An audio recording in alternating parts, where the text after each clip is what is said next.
for this and every opportunity that you give for us to come to. We say thank you. We thank you for keeping a hedge of protection around us amidst this pandemic. And we pray that you'll continue to bless and keep our community. Bless our time together this morning, that all that we say and all that we do be done pleasing in your sight and in the best interest of the citizens of this community. This is our prayer that we pray in your name. Amen. Amen. Thank you. Thank you, Reverend. This time I'd like us to stand and do the Pledge of Allegiance, and I need to make sure I don't hit anybody when I come back. I pledge allegiance to the flag of the United States of America and to the republic for which it stands, one nation, under God, indivisible, with liberty and justice for all. Thank you. I asked Reverend Gibson if he would do the invocation, and I don't ever do that when I don't think of something that happened to me about 10 years ago at church. I was in the choir, and the choir director turned to me and during the collecting of the offering and said, "Would you bless the offering?" And I said, "Danny, I've never done it in front of that many people before." And he said, "Well, you can do it." And I said, "I'd rather not." And so he called on someone else. And I want you to know, for the next 7 days, the good Lord convicted me every time. Every time. And I made a commitment then I would never not pray if somebody asked me. And somebody else said it, and I think it's good advice to me, is that it's just like you're just having a personal conversation with God, and other people are just paying attention. First, I'd like to welcome Carol McCall back to this meeting. She has been absent from us for several months. She is undergoing some health issues. That's all I'm going to say, because that's all I know. And we're not going to ask her for a report on that, because I'm sure she gets asked that every day. But we are glad to see you. Also, to the rest of you, we appreciate you being here. As we said at the meeting a week ago, that we are better when you are here. We do thank you for being here. We are here at the request of, I believe, the I.A. Johnson Project Committee, if that's the right term. They had met last Tuesday and were, I think, bothered by something that may have occurred. And so they asked that we have this meeting, hopefully, to clarify that. That is the purpose of this meeting. And I hope, just as the Reverend has in his prayer, that we do what is best for the people of this county, what is pleasing to the Lord, and that we do it in a pleasant and uplifting manner. So that is my purpose. And I invite each of you to join with me in that process. And after that, I guess, Reverend, if you don't mind, I'm going to ask you if there's anything specific that you want to accomplish at this meeting. Sure. So we met on Monday in our regular commissioner meeting. Mr. Pastor, would you put that slide up that I sent you? We met Monday in our regular meeting. And of course, there was a lot of conversation held about the IJ project and what our hopes are. Kind of the reason that we felt we needed to meet, when we met on Monday, we left. I distinctively remember you, Mr. Chairman, asking if I understood kind of what our plan was for our moving forward. And that was that our committee needed to meet and detail our vision. We needed to come back to the commissioners with an estimated number or amount that we needed to start up, get different things repaired, and what we thought it would cost us to operate it, at least for the first year. And so Tuesday, we went into the meeting with that understanding, started having that conversation, and our conversation started around the 12 items that our county inspector had identified that we discussed Monday evening. And some of those things we felt were pretty minor, like there is exposed wiring in the cafeteria because, of course, the school system has moved the appliances out.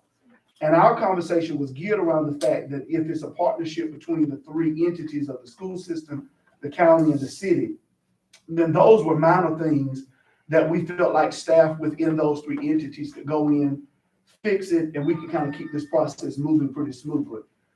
In that conversation, Commissioner Alford gave us the guidance that there was a different process in place, and that was that we'd have to have another commissioners meeting and share and give Kevin, Mr. Patterson, the direction to take these 12 items, put together a facility study, a plan, get proposals from some contractors to come in and repair that. It somewhat kind of held the committee back because some of the things that are on that list, we don't, and of course, as Mr. Commissioner Officer said, we're not the experts, but we don't foresee all of those items needing to be fixed in order to start something at the school. Our conversation has been that we do things in phases. We don't want to wait until the whole building is in an operable state before we actually go in. We've talked about doing things maybe phase one, let Parks and Rec handle the gym opening so the community can utilize that area, working with our police department and sheriff to create a law enforcement hub. And then we move forward in phases, gradually move forward.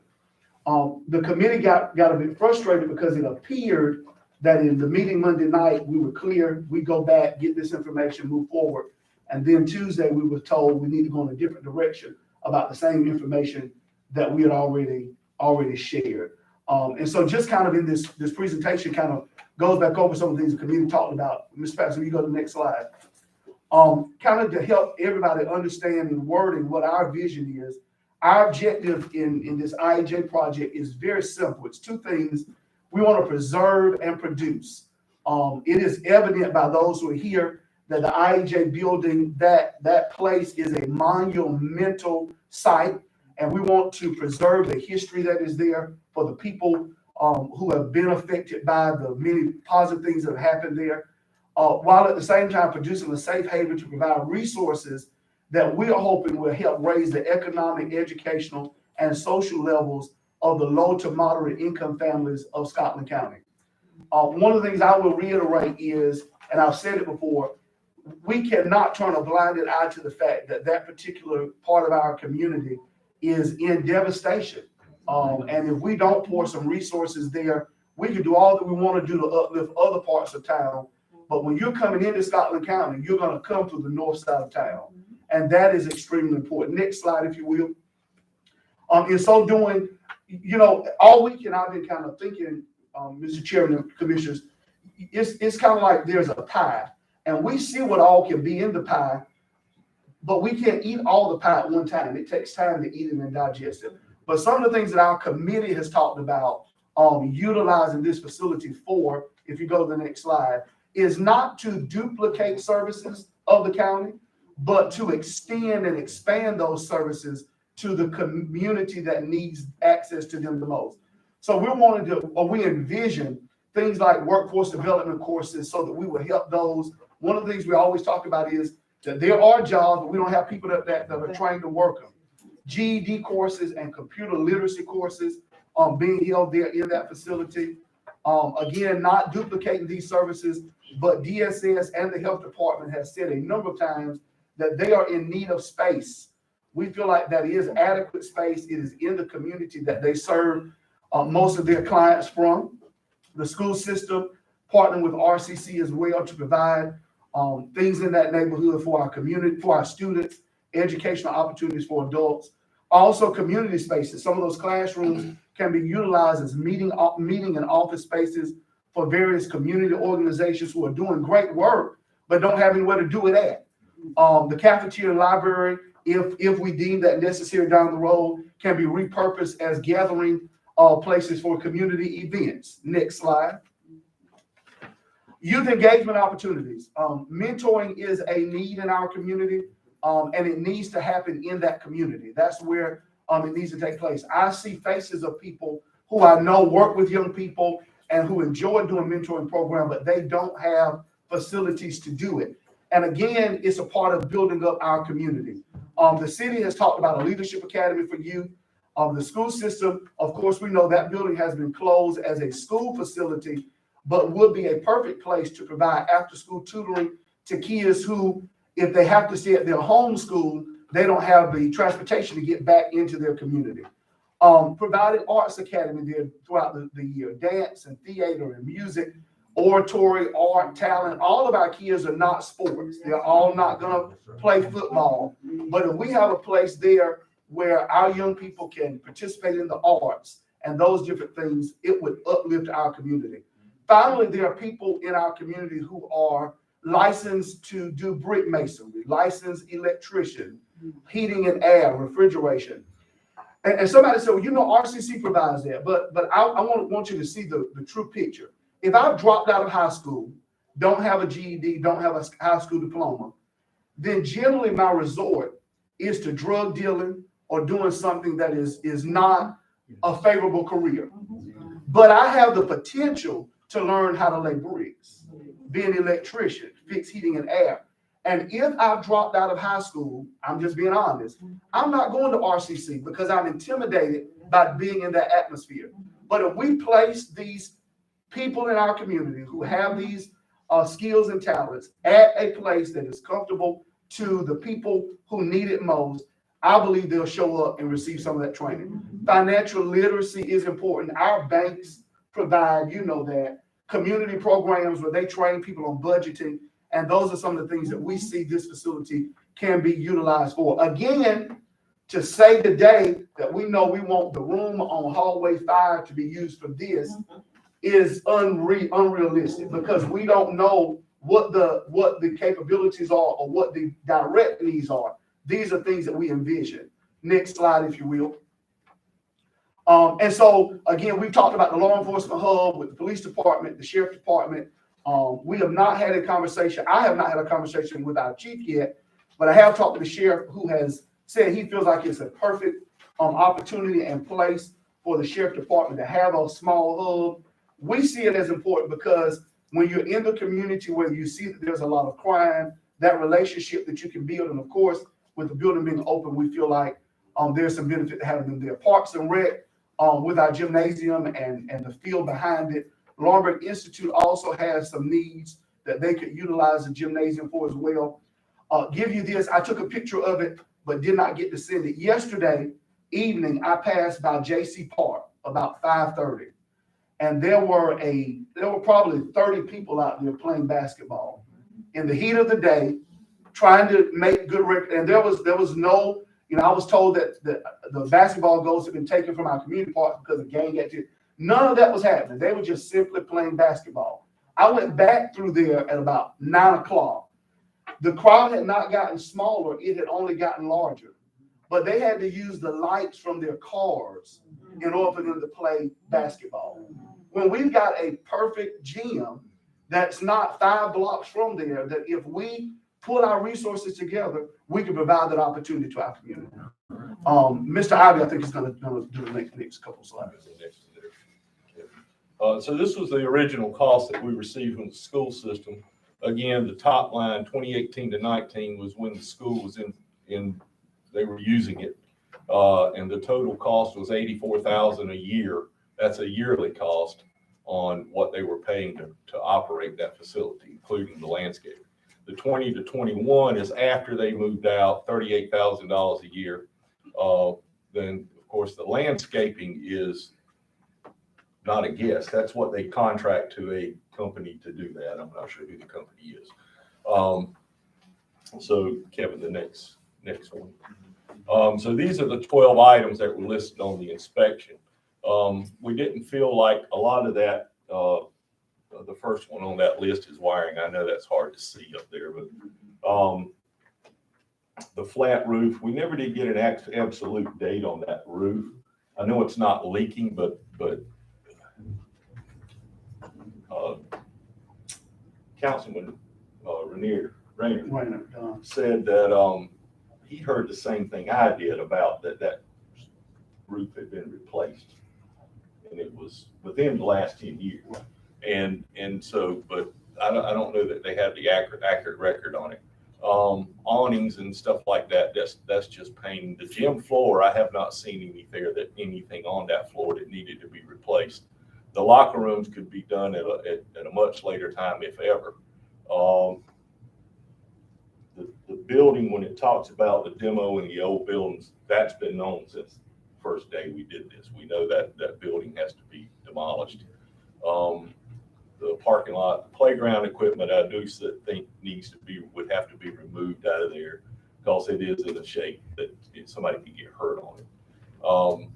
And the old cooler and freezer,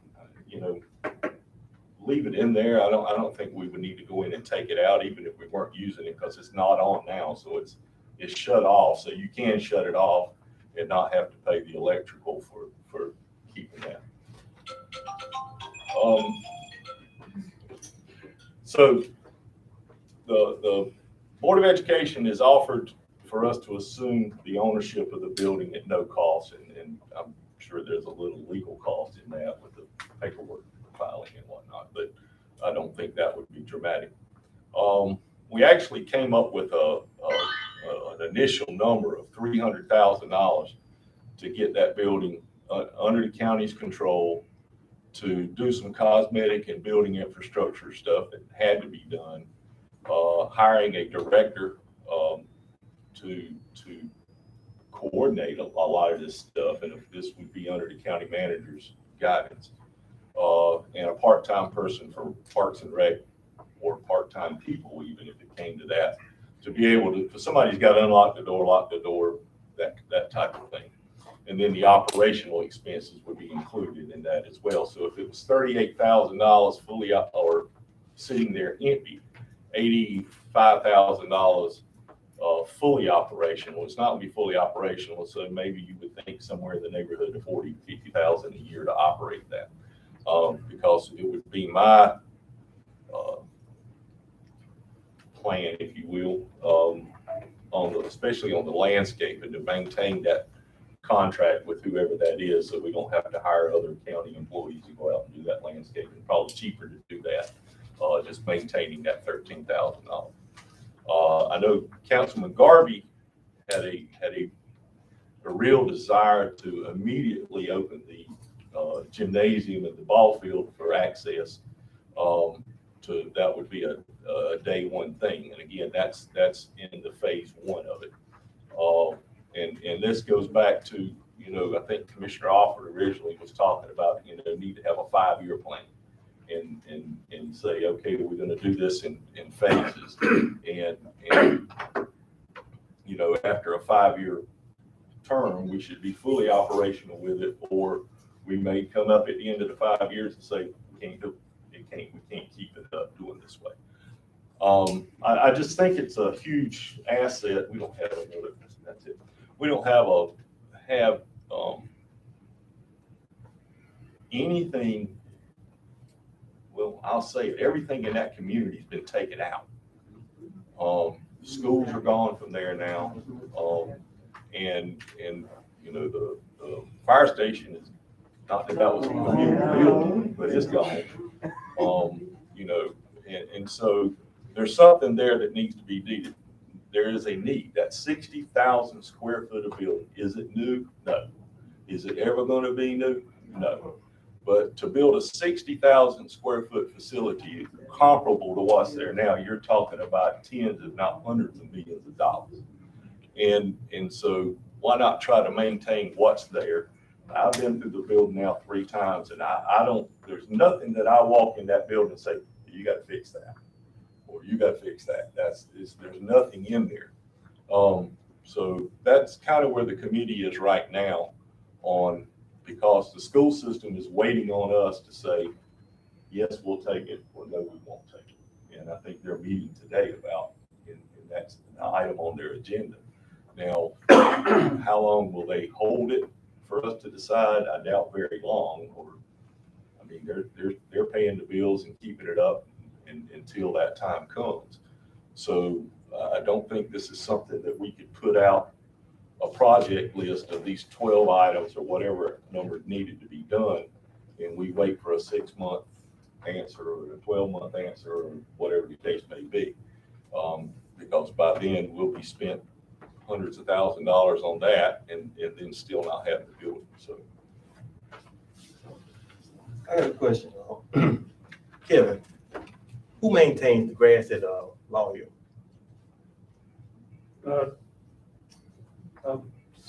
Parks and Public. The county, right? Yeah. The county. And that would be the same thing with this building. We could eliminate, like I say, we eliminate $13,000. Like you said, what is it, $13,000? 13.2. We eliminate that because the county gonna be doing it. Well, there's still a cost, But the county pays somebody to do it anyway. County doing it. and I hope they don't have to add staff. That's a big Well, camp. I mean, you don't have to cut grass once a week. I mean, that's not a problem. See, because they're doing it, they're maintaining it. Any other county building, the county's cutting the grass. Matter of fact, when I walked out my business today in Law Hill, that big trailer came by with 4 tractors on it and about 5 or 6 men, and they're cutting the grass in Law Hill at the new place they're getting ready to build. So that's gonna be eliminated, because the county can take over that. Yeah, most of our facilities, we do, our parks, like we do the park that the county owns right behind it. But like the courthouse, not this building, but that building, some of our buildings that are not acres of grass, we contract those out. We contract that out. Well, I see that brand new equipment that the county bought. I saw big brand new John Deere tractors. They got to be used. So that shouldn't be a problem. Well, The maintenance on Commissioner McFadden, I think you're right. I think there will be a cost involved with it for the county to do it. I don't think it'll get there. that's why I say it'll be a cost, but not much. It won't be an additional cost. We already paid for it. Yes. And I'm not trying to limit any conversation. Right. I think this is a great opportunity to get back on kind of the same path. Okay. And so there are a lot of little things that we could bring up, but I don't really want to spend time doing that.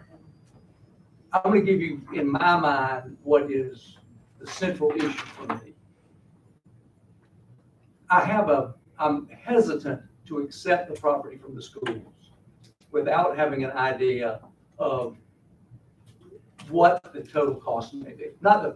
We can't predict what the total cost is going to be, but there is going to be a cost to remodel, resurrect, and get that building back to its best use.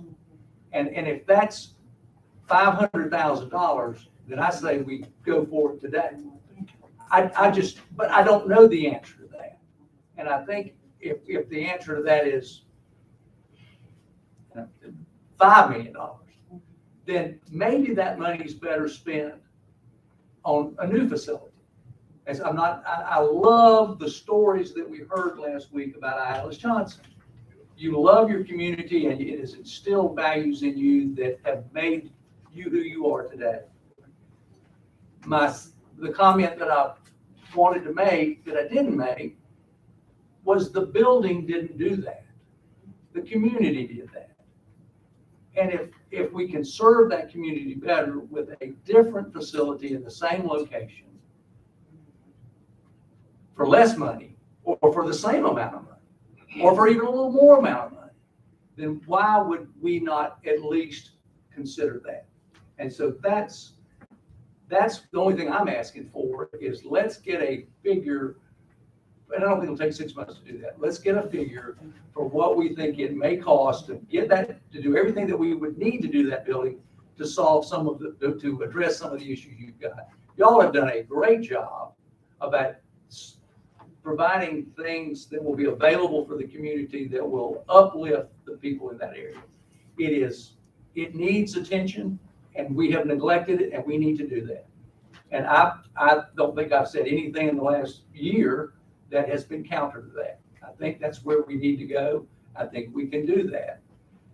To me, I'd like to see that figure. So if the request of your group is that we task the county manager for the next, and give him I don't want to give him a deadline of 3 weeks or 6 weeks, because I don't know what it would take, but no later than the October meeting to come back with a dollar figure, then we make the decision at that time. If he can do it by the September meeting, then that's even better. But if you understand, that is my concern. That's not to say we won't do whatever we're going to do in that community, but I would rather have the choice of remodeling that school so it'll do everything that y'all want it to do at this cost, or let's build a facility to do as many of those things as you can do at this other cost. And then we make a decision from that. Mr. Chairman, Yes, sir. could I speak? Yes, sir. I given this a lot of thought. You know, I said I just wanted a hard call, because I said a month or so ago it's going to end up being about the money. I know that, but I want to throw this out there to all of my friends across the creek. I live across the creek, you know, I live on that side. So we all in this together. And what I'm about to say, we can't do it today. We could, want to throw this out there. What would happen if the Board of Commissioners declined the offer and Board of Education gave you the school? 90% of the problem would be over. You'd have the school. And then the conversation we're having now, you could have that after you take ownership. You'd have it. And we wouldn't have to, you'd be over that hurdle. Who are you saying to take over the ownership? I'm saying they could form, they're here now, I'm sure there's some 501c3s connected to the folk. You take it, now you got it. Now we can have this conversation we're having today. At least you have a heart. You lost me, man. You lost me right down. You lost me. Well, hold it. Let Let me finish. I said, we can't discuss this today, but you'd own it. You would have it. See, John wants you to get it, so I'm thinking about a plan B. Own it, and then what we're talking about today, you know, we could do something, but you own it. But the way we're going, you hear this? If we accept it as a board, okay? Yeah, others, well, one already have an application in. If the kind of commission that accepts this property, chance we can already have an application. Okay? There may be some others, there could be competition out there you never even thought about, that you got to work again. So I'm saying, think about plan B. Now we go back to what we can. If you don't mind, Carol had her hand up, and then could come back to you, Reverend. Okay, listening and trying to collect my thoughts is a challenge. I see what John is saying, and I know what Whit has said. But think about this, you don't take ownership of a building blindly. And I think that's what we would be doing if we took ownership of this building at the current time, because we do not have firm calculations on the cost, and there are always hidden costs. One thing that's not on the inspections list are the bathrooms. And we know what happened at Covington Street. It cost $300,000 to get the bathrooms to where they are serviceable by adults. That could very well be true at Johnson. So we don't have a commitment from the city. This was about partnerships, but we don't know what that partnership is going to be. And I think going forward, we need to know what the city's commitment is going to be. They meet later this month, August 24th or 5th, something like that. And I am assuming that this will be on their agenda from whom I've talked to. And then maybe we'll have an idea. Are they willing to contribute 50%, 40%, 30%? I mean, half of the population of Scotland County lives in the city. So I would like to see a true partnership with the city going forward. I just don't think we have all the information that we need to make a final decision. I'm sure the school system would like to have an answer from us. I don't doubt that one bit. But I think we need to be judicious in how we spend county tax dollars. This is going to be a financial burden for the county for the foreseeable future if we go forward. And not knowing what that burden is, to me, is irresponsible. I mean, you wouldn't contract to build a house if you didn't know what all the costs were going to be. I mean, would anybody in this room sign a contract to build a house when they didn't have the firm numbers of what it was going to cost? I don't think so. Okay, a couple things I want to add. The first is I really want commissioners to understand the committee's perspective is that it appears the bar continues to change. Mr. Alford recommended to us in our meeting on Tuesday that we instruct county manager to take care of those 12 things. Now I'm hearing Ms. McCall say you need to consider the bathrooms. So I guess my concern is if we give the county manager the orders or directives to do this study, to what extent are we asking him to bring back a number? Are we saying we want to go in and remodel every room in that building? Or we wanting to just get that building according to what the building inspector said in an operable fashion? Because if that bar continues to change, I mean, you can spend $10 million in that building if that's what we want to do. But we gotta have some measurement to say, these are the things that we want to identify and deal with to get it in the fashion that you're talking. If I understand what Commissioner Alford is saying, I think your recommendation, or what you're saying is that the people who are in this room could organize themselves and get ownership of the building. Is that correct? Instead of the Board of Commissioners? I think so. Gotcha. I think the Board of Education is on board to give it. And so my concern with that is the same dollars that we deal with in here belong to these same people. There you go. So rather than us asking them to pull their own resources together, we brought it to the Board of Commissioners because we've done it for Waverham, we've done it for Laurel Hill, and the northern side of this city this county deserves for us to do the same. We didn't tell Laurel Hill to go get ownership of Laurel Hill. We didn't tell Waverham to get ownership of Waverham. Board of Commissioners put our resources together. We did it. And I think we owe it to this same group of people. When you talk about organizations like Bishop Terrence Williams, who came and made a proposal, it is our hope that down the line, this building can work in partnership with organizations like that. And it's not that they're working in competition with one another.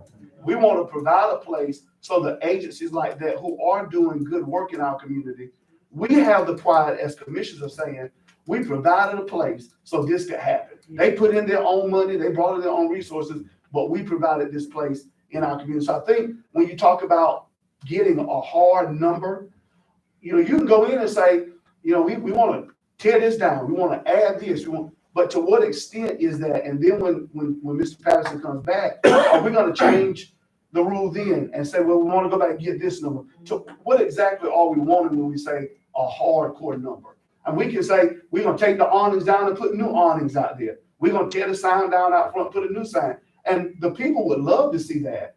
But I think the more we add to that, the more is going to justify our reasoning for not wanting to move forward. And the final thing is, I think it's obvious that myself, Commissioner Ivey, Commissioner McFadden are totally in support, without a question. I understand your concern. There are other concerns that I don't understand. And I'll just be honest.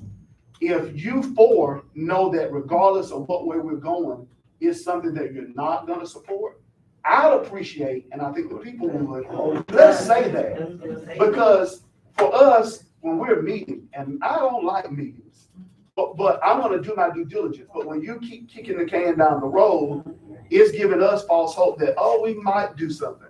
If we know we're not, let's say that and move forward. I'm perfectly fine with that. Okay. Mr. Chairman, could I just please say one word? If you don't mind, Clarence, I think was next. Tim Ivey, Carol, myself, we're Lombard representatives. In this room now, majority is Lombard representatives. And they're standing here expecting their representative to at least come forward, confront for them. We represent the whole county here at large. John and Betty and BJ, Laurel Hill, Negro, and Wakeman. All right, Wakeman got what they wanted. Laurel Hill got what they wanted. Thank you. But all the board members put in together to make sure that happen.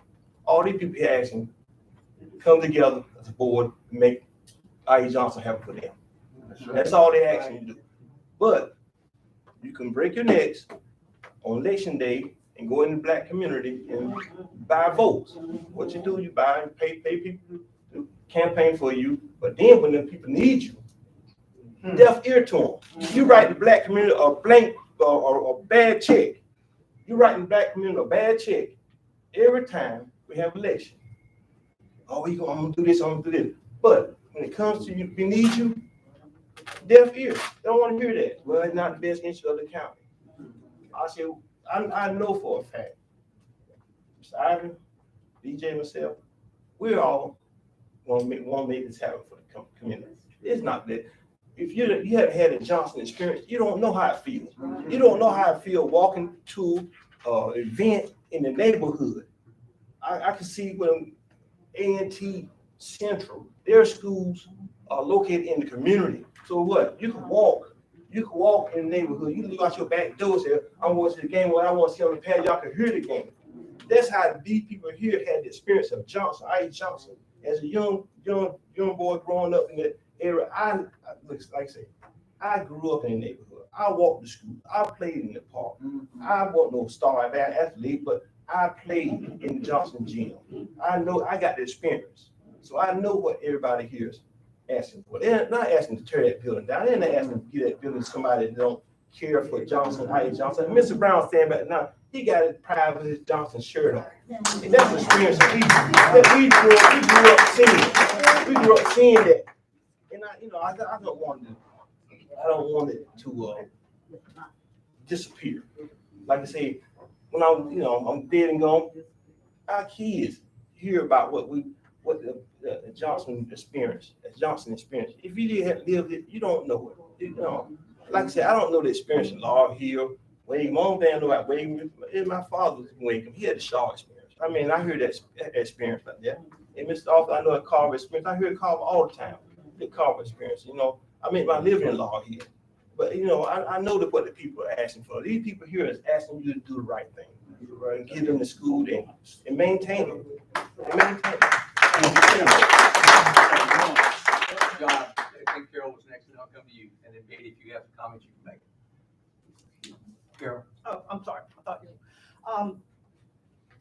BJ said something that I want to go back to. He said he feels like the commissioners have kicked this project down the can. I don't know that I agree with that. I think that when I look at the months or years that it took to develop this building and the building across the street and the coordination and collaboration with RCC and the school system, this is a plan that has got to be fleshed out in its entirety, because we're taking on if we accept the building and commit to this, we're taking on how many years of financial responsibility on a building that's 70 years old, and when the plan's finished, it'll be 75 years old. I don't disagree with anything that is in the plan. It is a beautiful plan, and it will serve the people in that neighborhood, and that's what we should do. I just do not think that taking a 70-year-old building and trying to Band-Aid our way through making it serviceable is the best course for the Board of County Commissioners. I really do not. I think we need to look at a way to provide these same services in that community in another way. But I think we're looking at expenses that we cannot identify at this time. And I'm just, repeating myself, and I know that. But I think we have got to be very smart in how we go forward with this. It's what we did with the Laurel Hill community. It's what they did with Wagram before I came on the board. It takes time. And I don't think that we are kicking it down the road. I think we're doing due diligence to find what the ultimate cost is going to be of this plan. And we're not there yet. We don't have those numbers. Thank you, Carol. John? I was almost want to laugh when I say this, listen to the news about reaching across the aisle. I threw out the plan B on it. I want you to have it. I want to say this, after I'm speaking truth, I'm speaking from the heart. After 18 years of serving you and learning from our county manager and from our county attorney, I kind of know how things play out. I do want to say this. I want to vote for this. To vote. Okay, thank you. But here's the situation. Every time I say something, it's in disagreement. When you want somebody's vote, you kind of find ways to work with them a little bit. Okay? You want grown man talk. You want truth. So when I say something, but I'm speaking directly to you, work with me a little bit. I'm working with you. We think differently. We see things differently. Okay? It's like a Democrat and a Republican. I want to reach out to you, but reach and meet me. Don't damn me every time I say something. I want to vote with you. But every time I say something, it's met with opposition. So to get my vote, work with me a little bit. We see things a little differently. But we, as I said before, I want to see you own the school, so that's why I threw out, there's a way. So what, you mentioned the three of you, you need one vote, oh, you got three. Work with us. Help us to work through the issue I raised from day one. I said, it's gonna all be about what? The money. I said that. So let's work on this money thing. We can't have it both ways. As they say in Washington, just meet in the center somewhere. You know how they're trying to get the stimulus, not the stimulus, but the infrastructure bill? They're working. We have to do the same thing. We don't need to criticize each other. That's, John, what I need to do to get your vote. You don't need before you one vote short. And you got what you want. So let's work on that. Work with me a little bit. Thank you. First of all, Hang on, Betty. You don't have to say anything. I just didn't want to give you the opportunity. I'm certainly giving everything a thought, and I really feel now more so than ever, if the IHA community really wants this project. I feel like even though they possibly one day could get a new building, new facility, and all that, but they really, this is what the community wants. I feel like I could support it. That's what I'm thinking. Okay? I'm thinking. thank you. And my comment would be, I support this 100%. I would like to have the dollar figures in order to know what we're committing to. And I don't think that's an unreasonable request. I don't either. That's just not unreasonable. If you don't mind. Well, I just want to go back to the amount for what we were talking about budgeting, and that's probably a much higher figure than what it would actually be. This is the 300. That's the $300,000. But that's not counting any city or school participation in that. Assuming maybe the school may take their first year as an in-kind, they gave the building, right? So that's quite a bit of money. And the city, of course, is not going to commit anything till the people in this square makes a commitment. They're not going to just come up with a number and throw it out there. I know they're willing to do it. It's just they're not going to be the ones to make up that number. And so, again, going in with a new facility at this location, the cost of tearing that building down because of the asbestos would be just tremendous. And I don't hear that that's what people want. I think they want that building like it is. And it might be 70 years old, but it's mostly concrete and cinder block. It ain't going anywhere. So, I just hope that we take Commissioner McFadder's advice from the other night, and we, instead of looking at these 12 things that was up there on that board, let's look at the other 88 the reasons you can. And I think you have come up with the 88 reasons that you can. And I think there's some things that can be added. I think there's room on that property for a residential community with low cost, with interest-free loans. And I think those grants are out there. So I think there's a lot of things that can be done on that property. BG, I told you you'd be next. Yes, sir. Can I say something before you do? Kevin, if we, I think I'm gonna say it's 4 weeks till our next meeting. What kind of estimates could you come up with? I think BJ's right. Excuse me, Rev. No, BJ's fine. If we could give you kind of what we think those numbers, what we're looking for in those numbers, do you think that's enough time for you to come up with some estimates for what it would cost to make that building, be able to use that building for a variety of different things? Obviously, we're going to have to do some additional costs when you decide what you're going to do with that room, when you have to talk about what kind of air conditioning or what kind of partitions. I know we talked about if we put social services in there. I think there's a lot of good opportunity. When you talk about looking at those things as negatives, I think there's huge opportunities ahead of us let's just make good decisions along the way, I guess is what I'm saying. And I think even whenever we decide to do it, phasing it in is gonna be the right thing too, from a cost standpoint. So if you'll think about that for a minute, I'm gonna ask you that question, but go on, give BJ a chance to respond. I just want to say this, Commissioner Call, when you say that I said that the commissioners are kicking the can down the road, in my mind, I'm just trying to replay over the last 6 months of us talking about IEJ and this project. I can't see anything that we've done other than had this same repeated conversation. I got a phone call after some of us met in Raleigh with the Speaker of the House. I was not able to stay at that meeting because my wife got in a car accident, so I had to leave. Commissioner Ivey was the only commissioner that was able to attend the meeting.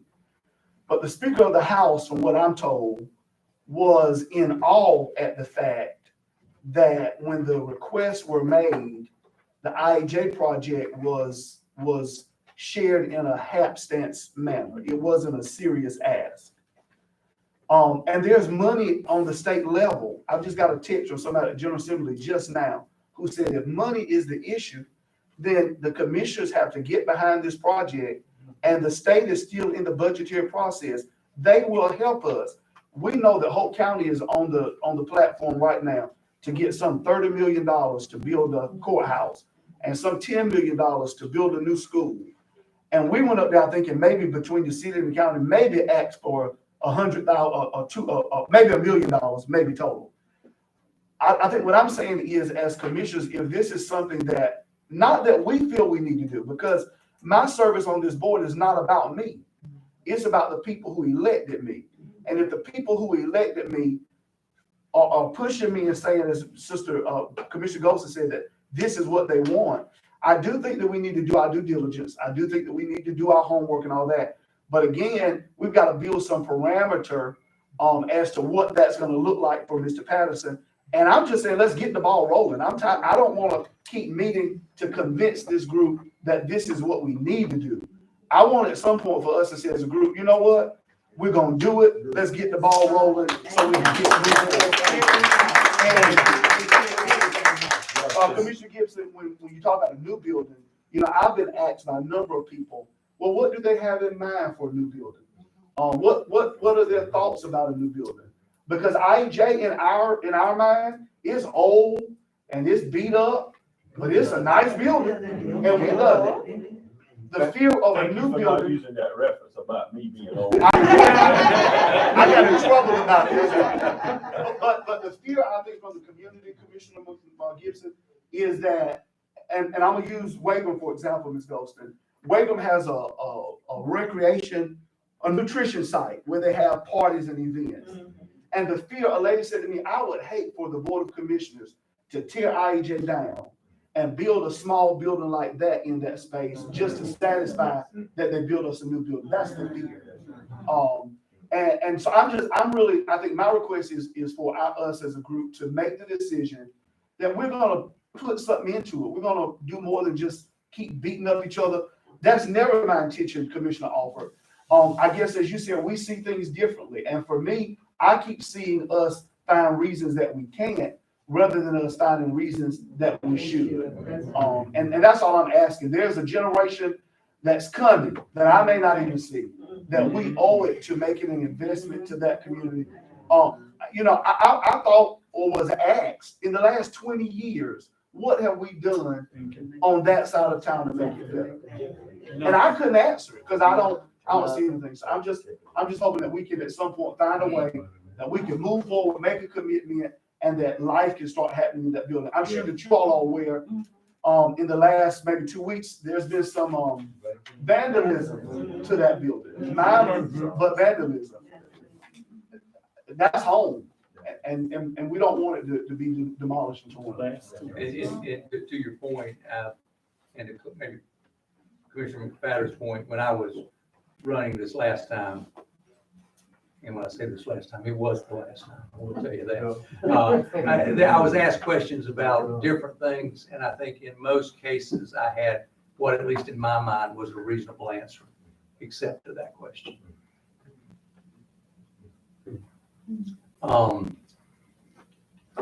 if we ask you to get us some information on that building, how long would you be able to give us some numbers in 4 weeks?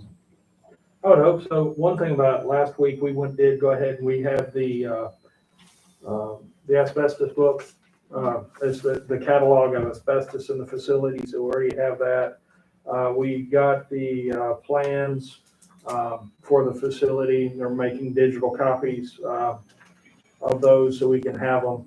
So what we'll be looking at doing, and we can, coming up with staged improvements, because I've got a list of things to do, which would include things that we're not going to be doing in the next year's budget.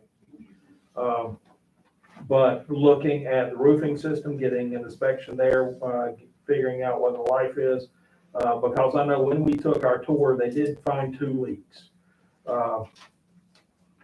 So looking at that, we have the asbestos catalog. We can get a company that we've dealt with to give us an estimate on the asbestos abatement, as well as also blocking those areas off, maintaining them. So that's not necessarily essential to be done before anybody occupies it. Going off and doing an inventory of our the HVAC units in there. I know we looked at them. A couple of them were at end of expected life. Just so, again, you have an estimate. If you have a 13-year-old unit, you know it's not going to last 20 years.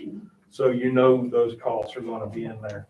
Also look about getting a plumber in to look at some of the plumbing facilities, as well as doing a closer look at the electrical upgrades. We would start with the gym area because that's the primary interest. Getting those in, making sure everything is safe and functional, and then expanding out. And basically what I'd come back with, and this would build on itself as we go, coming out with costs that would apply to the envelope of the building, make sure it is dry and safe. Then start looking at, okay, and if you want to bring in classrooms, those costs are going to be here. That's going to be later. But, we would start, hopefully we can get an estimate from roofers and the HVAC and the asbestos by September. Well, what was the issue with the gym floor? There are a couple of areas that it was obvious it had water damage in it. And there was a level of decay in it. So One up by when you walked into the gym, far end by the left locker room, and then one just shy of where the goal would be. is that, and then I'm not sure who I'm asking this to, but is that something that they can use it like it is, or would need to be repaired before it's used? I'd have to get somebody who could look at it and make sure. It would need to be repaired. I don't know if it would need to be repaired. I was not worried about falling through it, if that was the question. Okay. But it would be something that would have to be looked at, repaired at some point in time. Okay. Thank you, Kevin. Tim, you made the statement about tearing the building down and the cost, particularly with the asbestos. Are we planning on using any part of the building that has asbestos in it, and don't we have to do something with it? Well, I've seen that as asbestos blue school has, and there's nothing in that school right now asbestos wise that has to be removed unless you start tearing the building. There's nothing because it's under the floor. So the original floor, so you got the original concrete and the tile, that's asbestos, but then that's been covered. So that doesn't have to be removed. That doesn't have to be removed unless you start digging it up. And I'm sure there's probably some pipes or something in there that's been wrapped in them, but you don't have to do that abatement until you start digging. Just like Laurel Hill, we had to take it out of the putties and the windows and all that stuff, and just that little bit we did there was $50,000.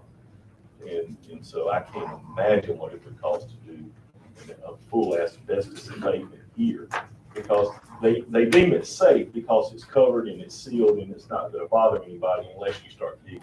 So, but I do have a question, and this kind of sort of goes toward funding. There is an opioid settlement that was just made, and we're part of that settlement. And we heard exactly what we're getting. I know what Robinson County is getting, but I have not been able to find out what we were getting. I have an estimate. I just can't, I don't remember what it is right off. Okay, yeah, and assume maybe it's half of what Robinson was, which is $9 million, but It's about a third.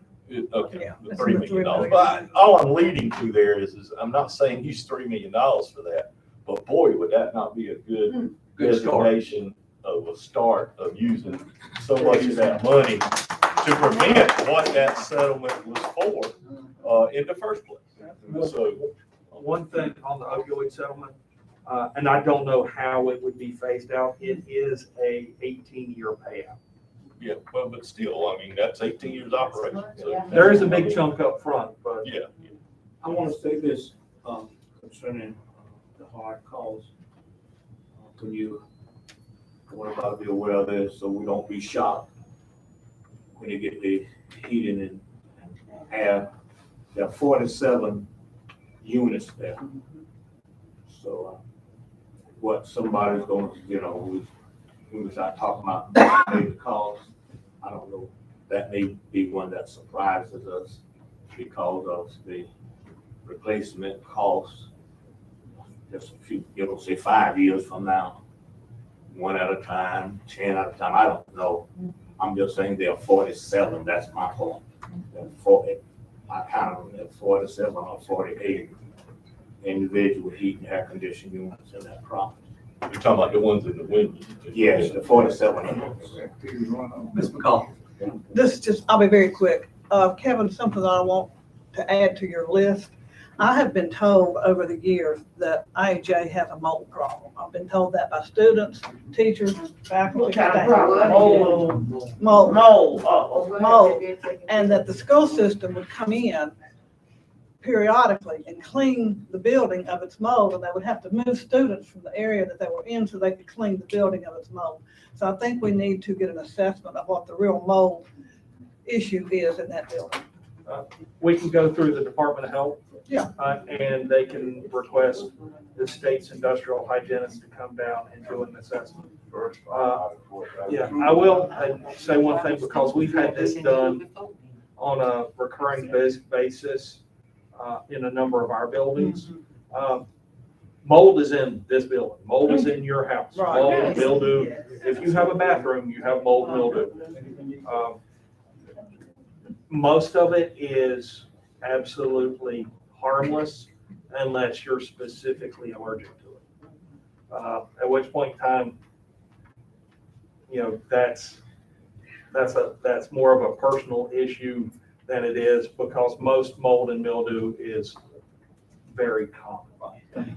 But we can do that. We just get on their schedule, and there's no cost for that. I think we need to do that. I've just heard over and over again over the years about the mold in that building from teachers and staff. And it may be harmless, and I hope it is, but we need to know. Folks, with some of the mumbling going on, I can't hear it.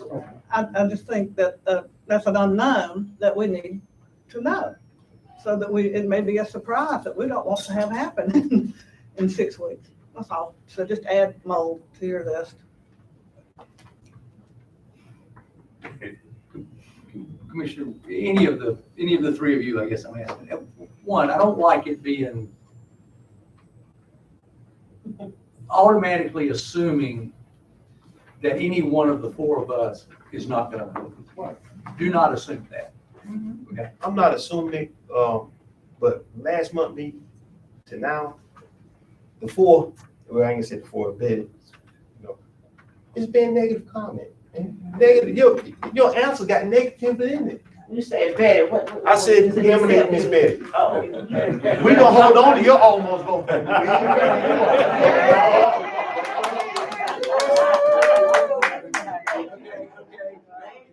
Come back, please, come back. Thank you. just that, that's all I was hearing and what I was feeling. It's just, it's negative comments. These people don't want to hear the negative stuff. You didn't say negative stuff. We said, please vote for me. You know, I'm gonna do this. I'm gonna do. You didn't give people that kind of that attitude when you were asking them to get out support for you. I mean, it just, I don't understand it. But you didn't say a word. Understand that. You didn't say a word when the ball head project came up. Fix it. Do it. No, we said the Put the same money thing. there. How much is it gonna cost? And it's still getting cost. It's still accruing. It still went up, but we It's know still when we accruing. made the They're decision. not even thinking we about had a- $4 million. All they decided to say is $500,000 to get started. That's all it is. And BJ said, we got legislative offering to give us money. We got to apply for the money. I would feel a lot better moving forward and knowing the first year is gonna be whatever it's gonna be, if I knew that what the total commitment was going to be in a ballpark. We don't know day to day if we're gonna live. But that doesn't mean that you stop making plans for down the line. Yeah, we're gonna make these plans. We're gonna make it happen. I don't think negative. I think positive. All right, well, and, okay, But even now, Commissioner Gibbs, I guess for me, when we're sending Mr. Patterson to do what he's doing, is he gonna bring back, are we asking him to go in and look at remodel all the bathrooms? Are we asking him to go in and, one of the things Mr. Off talked about was that curtain that's hanging up in the cafeteria. It's gonna need to come down. So to what extent are we asking him? And when I say it seems like it keeps changing, or I make the assumption, I just want to clarify that. I really feel like your heart is being pulled to support it. I really do. But when I hear it's things. not being pulled there, it's always been there. I didn't feel that beginning. And I know the people who listen have not done that. And I'm the first one who said when they want to give us the building, I don't want to take the building until I know what we're gonna do with it, what the cost is gonna be. That hasn't changed. Well, so again, that's where I am.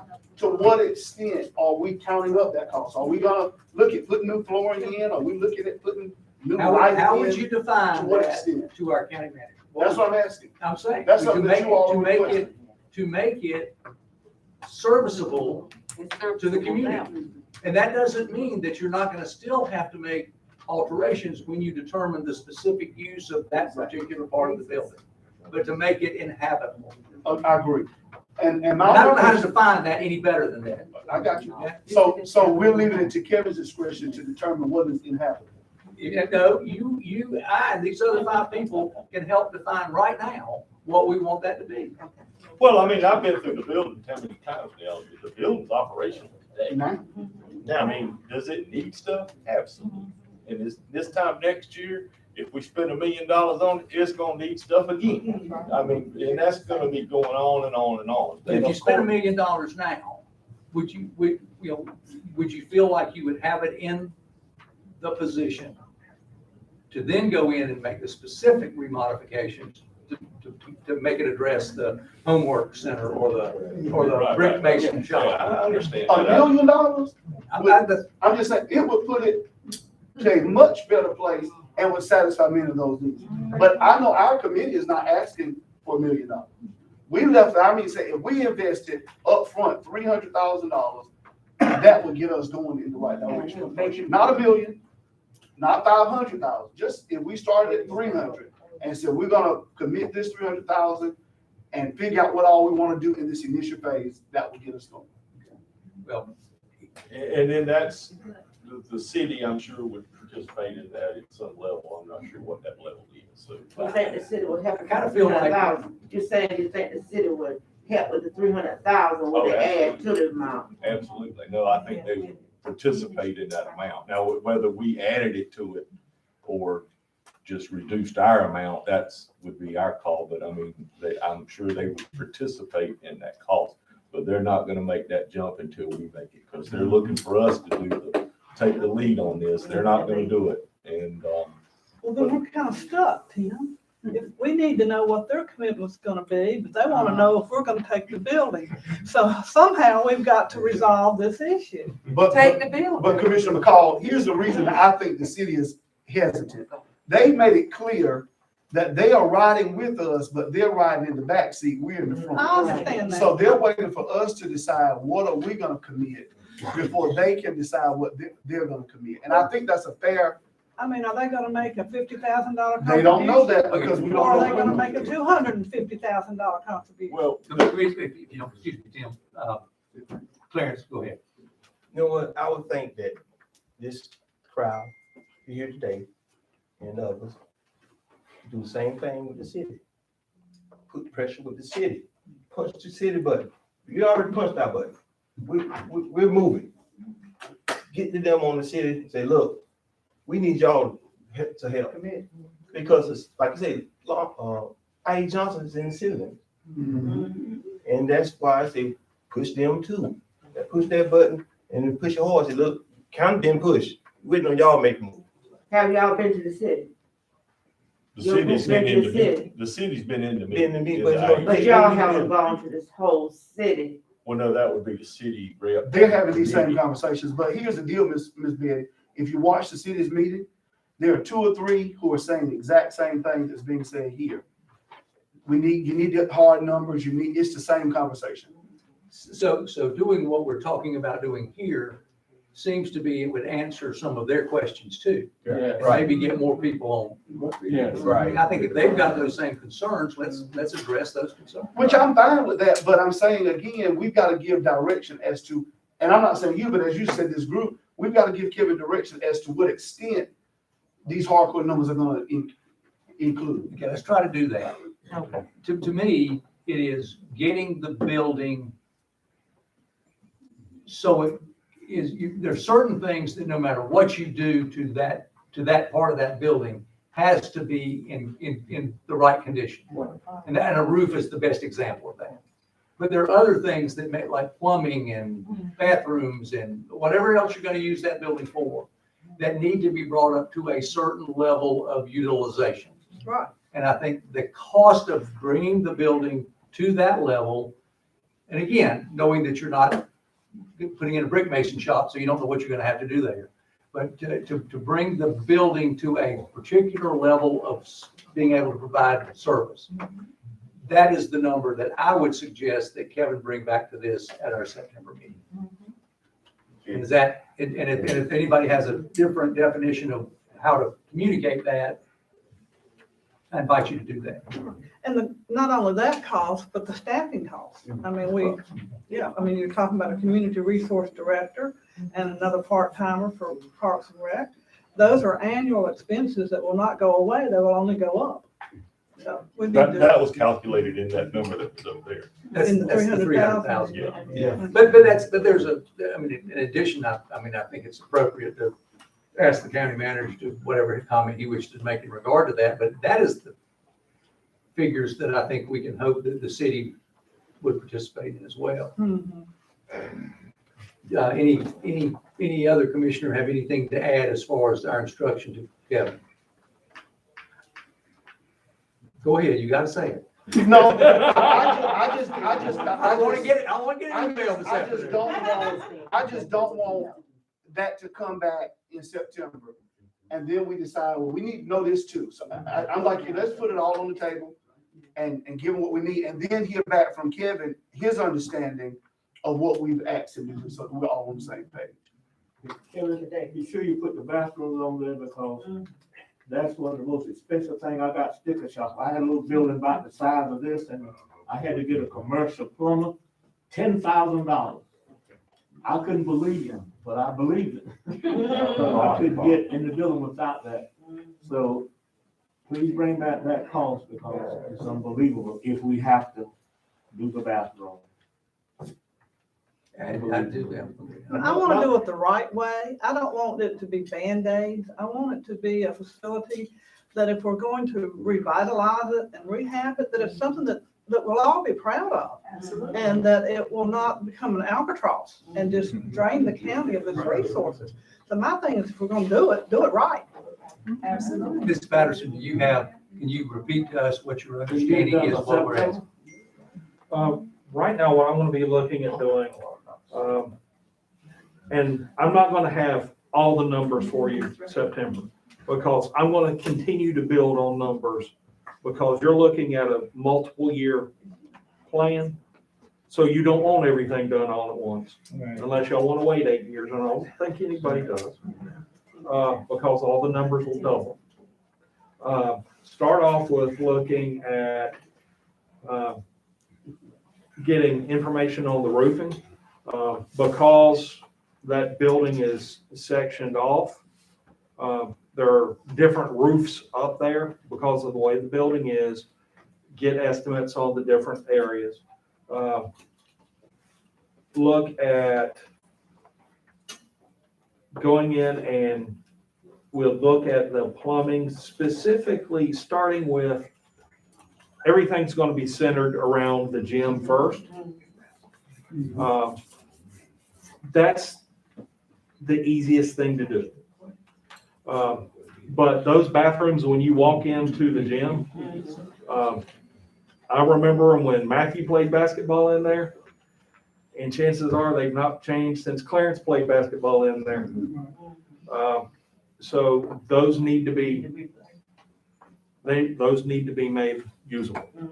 Don't do it halfway. After that, probably starting with what's going to keep the gym operational and safe. Then looking at expanding into the building, be looking at the HVAC inventory, and then what's a replacement cost, what's the estimated replacement schedule on those.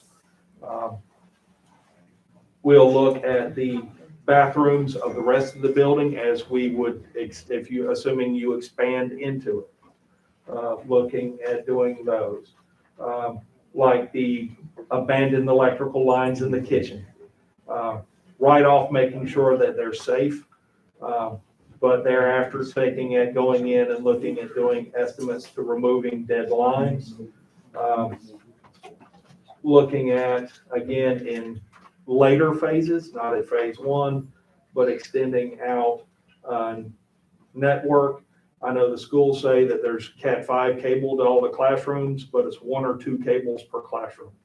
If you're going to turn into office space, that's not sufficient. So we'd look at doing expanding computer network, including networking, looking at converting the library into a conference area with potential computer labs that would be set up as a private network, looking at painting in the part of it would probably look at repainting the gym, the interior of the gym, then separate phases, repainting the rest of the interior.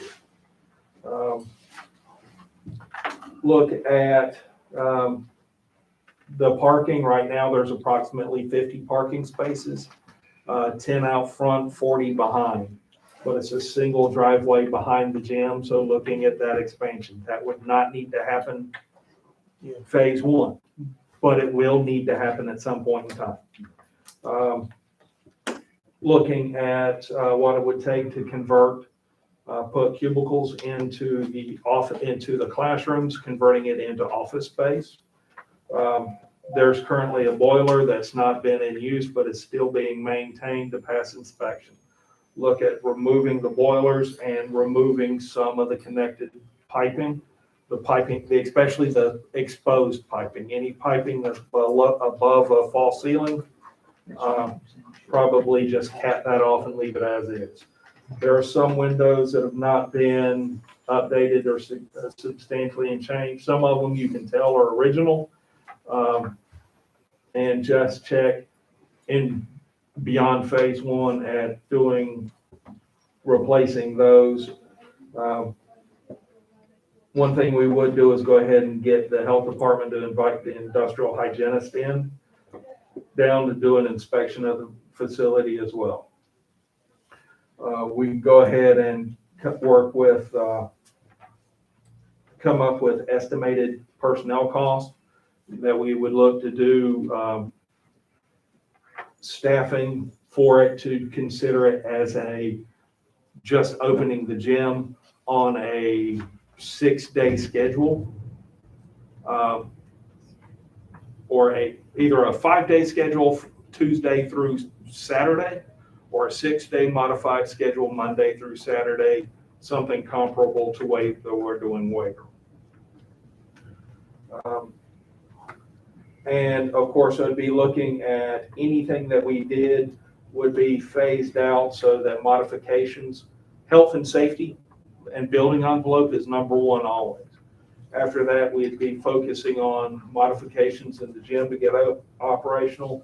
Then as you extend through, go down to the auditorium, office space, meeting areas, then expanding into opening up classrooms, and the potential conversion for office facilities as well. And then looking at modifying as probably the final phase, the separate wing of 10 classrooms out the back. And that would be probably more your either classroom space for RCC or business incubator space there, because those have access, could have access to the parking lots. And also change in the locking system for the buildings. Is my recollection correct that there's 2 buildings that need to be removed? Yes, there are, but right now what we do is we have the information, we go with the company that we've used to do other asbestos abatements. We would get the cost to abate those buildings, including getting a cost for the subsequent demolition. And also just get an estimate to, I know one of them, or probably both of them, have some roofing issues. See about going in and put a standing seam roof over them and just brick it in and see if that's even a viable alternative. But basically, just keep it in place versus bringing that out. But and as Commissioner Ivy went off and said, there is asbestos in some of the rest of the building, but most of it's in the mastic and the flooring. So as long as we're able to maintain those, that can be done in pieces as you go through. There are some areas that I know there are more asbestos around piping, but those are identifiable, and most of it is easily in areas that we can quarantine. Okay. Commissioners, any comments or questions of Mr. Patterson? And if you don't mind, I would like a motion to direct the county manager to provide us with this information at the September meeting, if at all possible. I'll make that motion. Motion from Commissioner McCall and a second from Commissioner Alford. Any further discussion? Hearing none, all in favor signify by saying aye. Aye. Opposed, say nay. The ayes have it. Thank you. Any further business to come before this group? So let me make sure we got on the same page here. We're gonna ask the school board today to put off that anything until our next meeting. Yeah. Then we're gonna come back with whatever.